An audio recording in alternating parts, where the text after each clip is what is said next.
It's Under the Lights on the CW. Brought to you by Dairy Queen, Alter Federal Credit Union, Heat9 Associates, Palshay Chevrolet, and Alti Sudlink.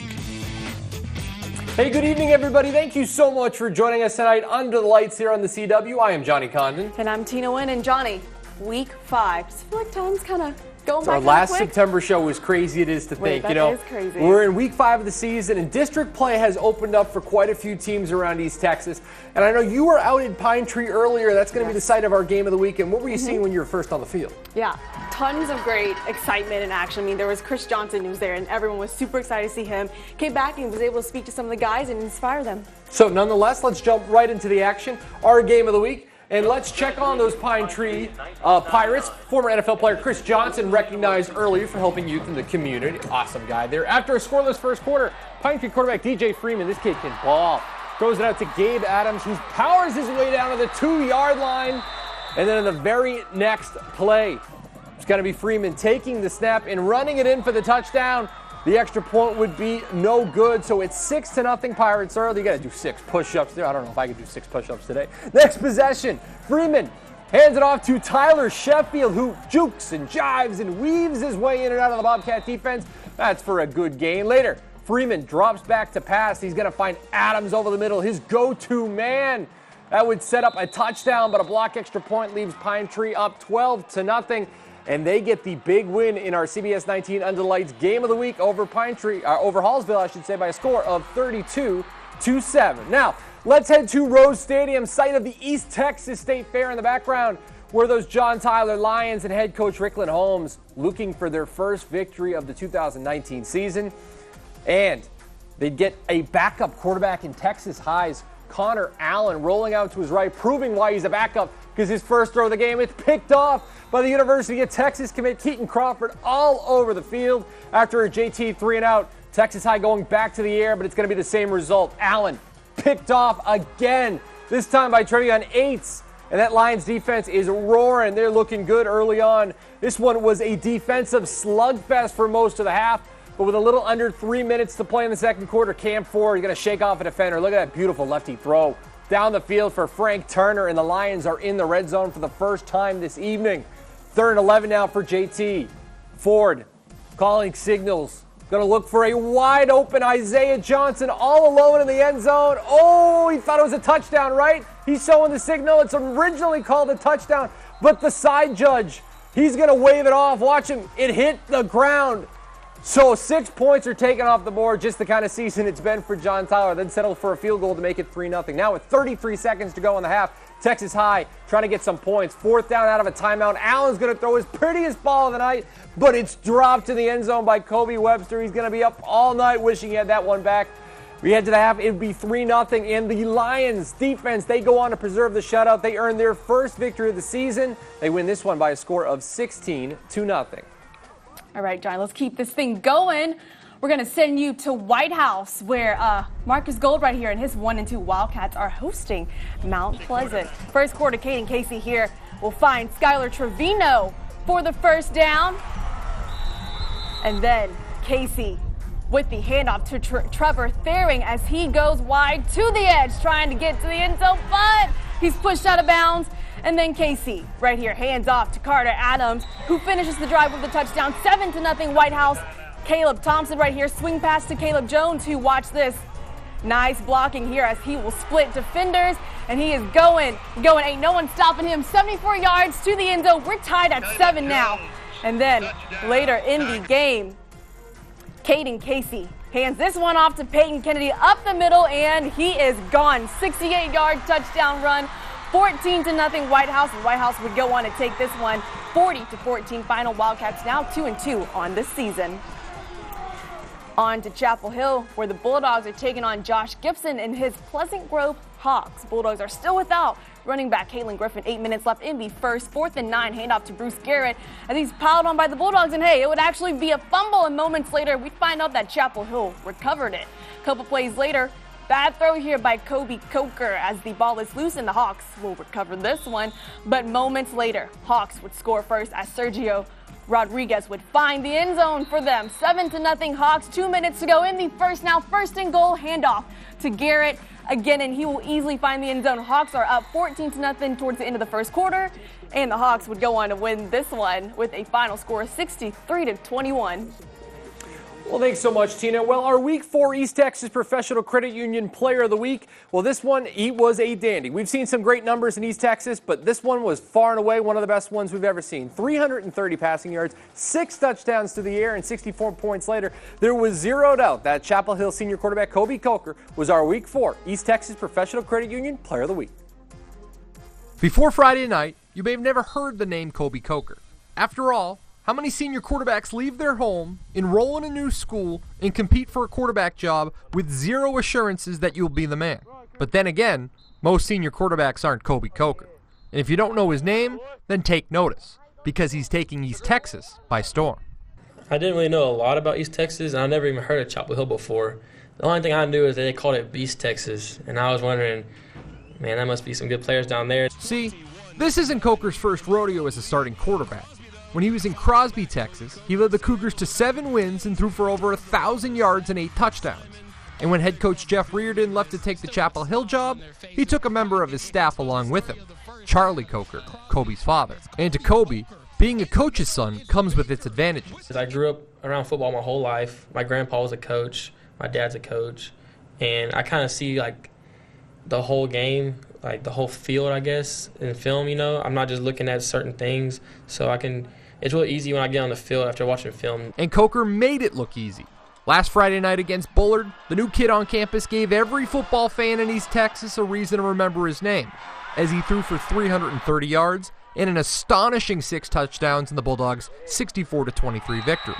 To be honest, I didn't really know the numbers I had up until about the middle of the second quarter third quarter when I came out the game, and people on the sideline were like, "You just threw for 6 touchdowns." We knew we were going to have to lean on Kobe a lot this game, and man, he did it in a big way. 6 touchdown passes, 330 yards, and 2.5 quarters of play. He didn't even play a full game. And for Reardon, having Coker at quarterback is like having a second coach on the field. Kobe's been running our offense since he was in 7th grade. He knows it just as well as the coaches know it. So having him on the field was a plus because he could tell everybody else what to do and get everybody else in the right position. And I think when it came down to it, putting him at quarterback made us a better team. In film, we saw they ran a lot of off-man, so we get a lot of one-on-one matchups. And we have a stud receiver coming back for his first game last Friday, Keegan Thomas. And we were just going to try and pick on whoever's guarding him that week because he's a big-time playmaker. And for the Bulldogs head coach, his relationship with his quarterback is more of a family affair. I'm kind of like Uncle Rio to him. I've known him since he was in diapers. When me and his dad started working together at Sulphur, I was the OC, and his dad was a middle school coach. He was a young kid. He was a ball boy when I was at Crosby. It's more of a family thing. It's more of a I'm proud to see what kind of kid he's growing into, what kind of man he's growing into, and the football and the success he's having in football is just a byproduct of him being such a good kid and hard worker. Thanks, Johnny. Now, don't go anywhere because we are just getting started here on Under the Lights. We'll have much more East Texas High School football action right after the break.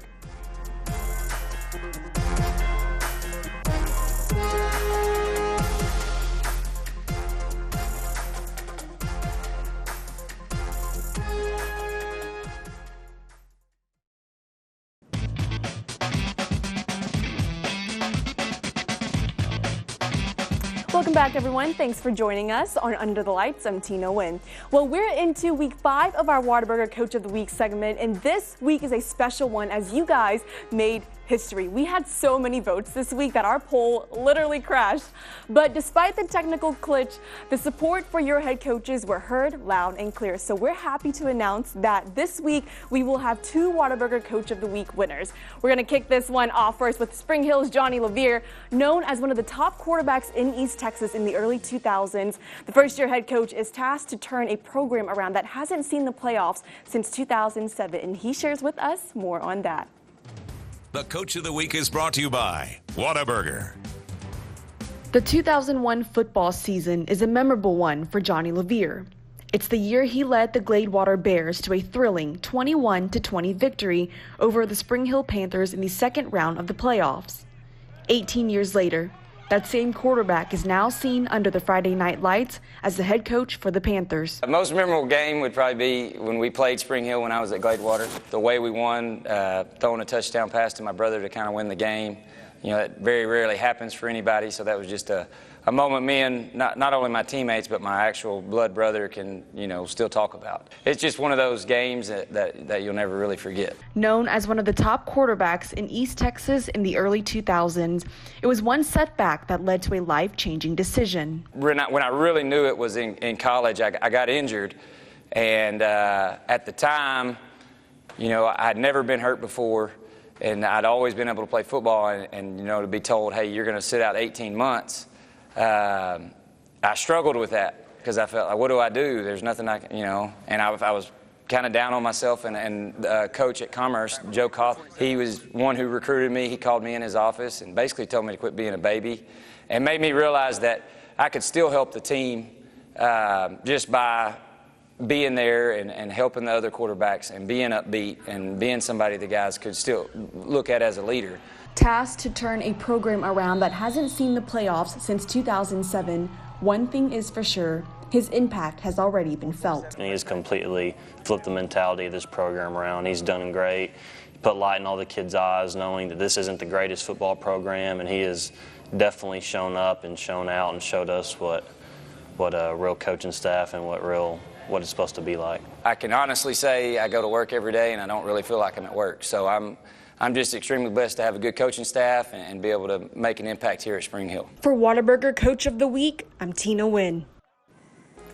All right, Johnny, week 5, historic week for us for I Coach know. of the Week. What are your thoughts on that? You know, I'll tell you one thing. We should start charging our ads a little more for the web traffic because, over 30,000 votes? Mm-hmm. I mean, East Texas has such pride and passion for their head coaches, and obviously they want to support them both ways. So, of course, we just saw Coach LOUVIER. Later on, we're going to hear from Coach Sharp over in Sabine. But nonetheless, 2 deserving candidates. And, again, every week, make sure you go to our website, cbs19.tv, and vote for your coach so you can win the WHATABURGER Coach of the Week. For sure, and I was out there talking to some of the guys, and hey, they're super excited for the rest of the season and to have Johnny LOUVIER as their head coach. And speaking of those Spring Hill Panthers, we want you to be checking out All Hail Spring Hill, our CBS 19 original docu-series, All Hail Spring Hill. We have new episodes every Thursday. This week's episode is currently up both on our website at CBS19 and .tv, and our YouTube page, so go check it out. It's some great stuff. All right, let's check in on Grand Saline and Troop. True coaches here trying to rally their players in the third quarter. 14-7 Grand Saline Troops. Eddie Rojo back to punt in his own end zone. Bad snap as it results in a safety. 16-7 Indians. A little later in the third quarter, Troops. Jordan Elliott back to pass, and it's intercepted by Indians' Jake Davis. And check this out, Davis trying to make something happening here before he's taken down. Whew. Nice. Oh, there he goes. And then Grand Saline later on would be looking for points from that turnover as Jace Melton hands it off to Eric Jimenez, who gets through the defense and gets loose for a big gain. Next play, Melton. He'll give this one off right here to Jake Humphrey, who takes it right into the end zone to give Indians a 22-7 lead, and Grand Saline gets the tight victory, 29-26. Got a little ahead of myself there. The Rockwall Yellow Jackets take the field to face the Longview Lobos, who are looking to extend their 20-game winning streak. First quarter, those Lobos set the turn early defensively. That's Drew Beltran that gets the big sack on Braden Locke. Later, it's going to be future Aggie Haynes King, a beautiful throw to Jalen Hamlin. It's 14-0 Longview. Moving on, it's all Lobos. Look at this one. Boom, that's a huge hit. Brian Jackson Jimerson forces a fumble, and that sets Longview up with some good field position over the edge. That's Haynes King for the touchdown. Make it 21-0 Longview. Later on, more of the same for Rockwall. Boom, Locke fumbles the snap, recovered by Beltran. Haynes King is going to keep running the ball here. He had 5 rushing touchdowns on the night. Head coach Jimbo Fisher must like what he's seeing from his future quarterback to make it 28-0. Get this. Rockwall came into this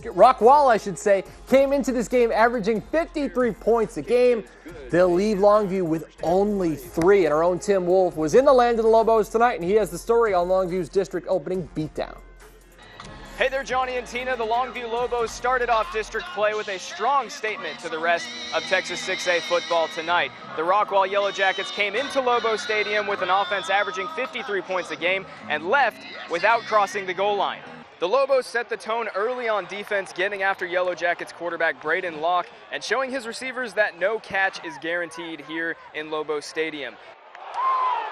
The Longview offense held up their end of the bargain. They went on to score 28 in the first half, led by Haynes King, who had 5 rushing touchdowns on the night, along with a dime to Jalen Hale in the first quarter. The Lobos moved to 44-1 at home under Coach John King. That one loss coming in 2016 to John Tyler. Since then, the Lobos are undefeated in Longview. The defending champs will go into their bye week 5-0 on the season. In Longview, Tim Wolf, CBS 19. Well, last week, the Marshall community was shocked and devastated to hear the tragic news of senior defensive lineman Hayden Blaylock, who was killed in an automobile accident driving to school. The Mavericks were on a bye last week, so tonight was the first time they took the field since the passing of their beloved teammate. Tonight, they hosted the Lindale Eagles and head coach Chris Cochran and the rest of the Lindale community. Well, they wanted to do something to show their support, so they're wearing red number 94 decals on their helmet this evening, I should say. The official Lindale Twitter account tweeted this morning in a statement that read, "We don't wear red often, but tonight we will wear it in the memory of Marshall Mavericks defensive lineman Hayden Blaylock. Some things are bigger than the game." And speaking of the game, Tina? All right, yeah, more on that. As you would imagine, like you said, Johnny, emotional night as Mavericks played for Hayden Blaylock tonight. On the kickoff, Lindale's Dylan Roel in the backfield for the return. He breaks a few tackles right here and, hey, takes it all the way to the house. Wow. Woo! Run in and run. Hey, ain't no one going to stop him tonight. And he would find his way into the end zone. Eagles are starting off hot. And then Marshall, they'll be waking up a little bit later right here. Savion Williams with the fake, and he keeps it for himself. Then, watch this, passes it back to Larique Rawls. The Eagles did not see that coming. Touchdown Mavericks. And then Marshall, still in a tricky mood right here. They'll fake the extra point. Wow. October must be coming. Kevin Pinton is in for the 2-point conversion. Lindale is on the move again. Hayden Blaylock honoring him tonight, and then Lindale on the move again. It's Brayson Campbell with the QB keeper. He runs past his defenders and right into the end zone. And Marshall claims their first win of the season with a 49-35 win over the Eagles. Don't you go anywhere, because when we get back, we'll send it out to our second coach of the week. And of course, more highlights, so stay with us.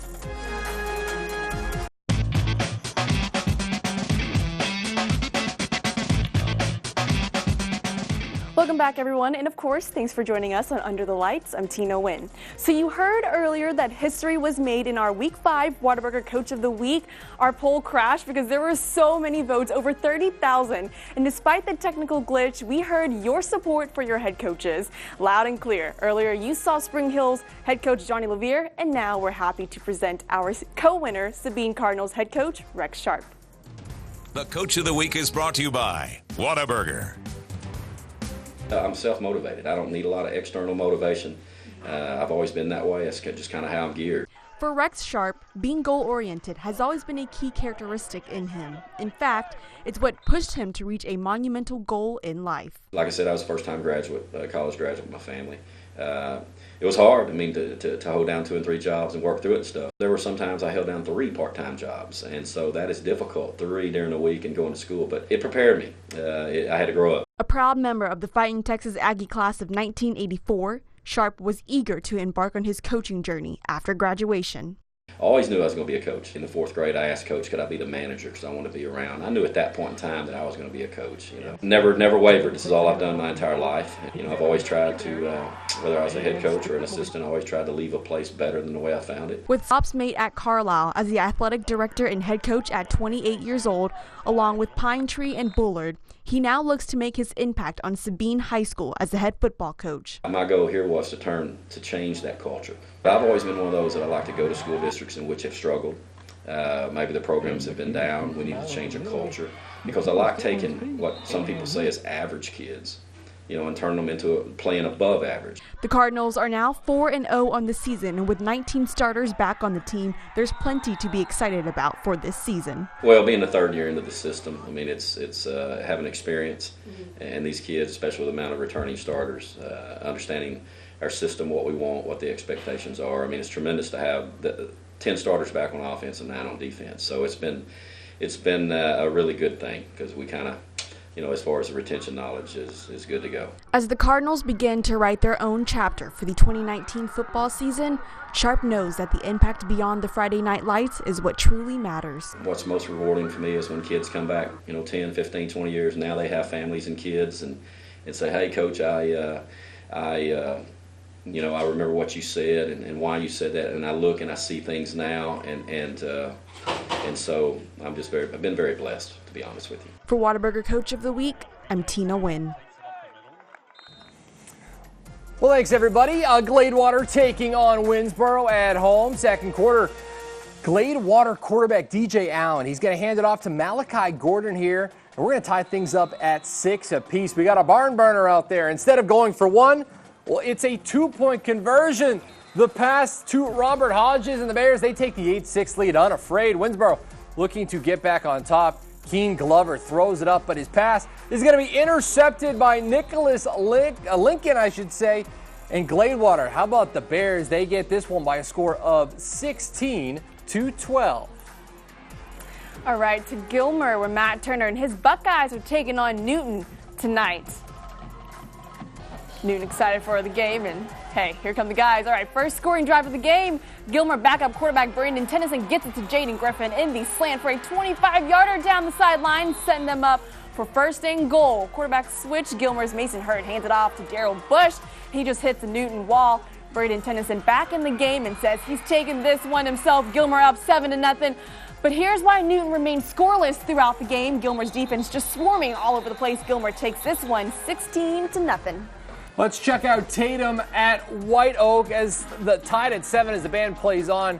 Tatum, Eagle quarterback, is going to be Kendrick Malone after this wonderful halftime show. He's going to hand it off to DeCarrier Allison, and he zips down the middle. He's going to go for 55 yards down inside the 5-yard line. Very next play, it's going to be Allison again, taking the pitch.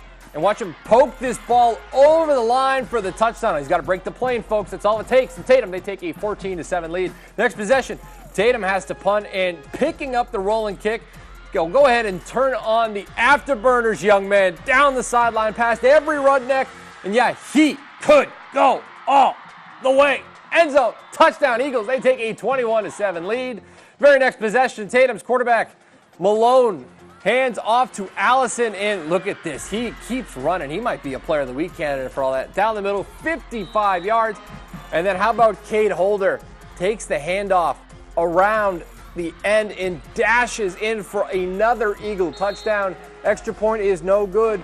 Eagles 27-7. And if we check on this one, Tatum, they get a big one, 41-7. Phil Castles and his Henderson Lions out in Rust to pay the Eagles a visit. And Rust, they would strike first. Senior quarterback Jalen Hall, as we're going to see him, and he's a good-looking football player. That was an excellent run out, by the way. Jalen Hall, he's going to hit fellow senior Brennan Lucian, who's going to make that beautiful catch. They're playing zone coverage. He says, we're going to bust that zone. Reaching out for the goal line. He is just short. So the very next play, running back Alex Jones, he's going to scamper into the score, and that is no conspiracy theory. He's in the end zone to draw first blood. But the Lions would not go gently into that good night. Out of the Wildcat now, Henderson quarterback Caleb Menford. He's going to call his own number and takes a big hit. And if we look at the score of this one, the Henderson Lions, they beat Russ by a score of 38-32. And after the break, we're going to take a look at some more scores from across East Texas. So don't go anywhere, guys. We'll be right back. Working.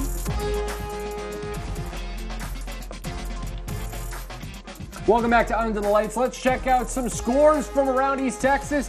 How about the Tyler Lee Red Raiders? They get a huge win over in Rockwall Heath by a score of 39-34. And Grace, man, they put up a lot of points, but not enough because Center, wow, they host the Cougars and they get the win 63-42.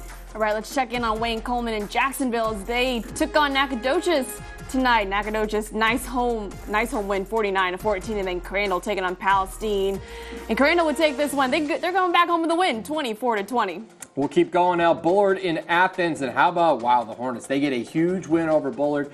Scott Calloway's team, they're really slipping in the last couple weeks. I'll tell you one thing right now. One thing we saw tonight that impressed you, I got to go with the John Tyler Lions. Defense, defense, defense. That's the name of the game. They've been playing so well all season long, and their defense carries them to a victory. For me, Marshall, special victory for them tonight. Oh, it's huge. Marshall, John Tyler found what? First win of the season? First win of the season. Two teams with sky-high expectations. And you know, for Marshall, even if you're a Lindale fan, you got to feel really good with the passing of Hayden Blaylock. Their first win back, and they get a win from him at home. A special night out near the Louisiana border. Well, so we want to thank you all for tuning in tonight. CBS 19, Under the Lights on the CW. Don't go anywhere. Same time, same place next week, Knuckleheads. We'll see you then.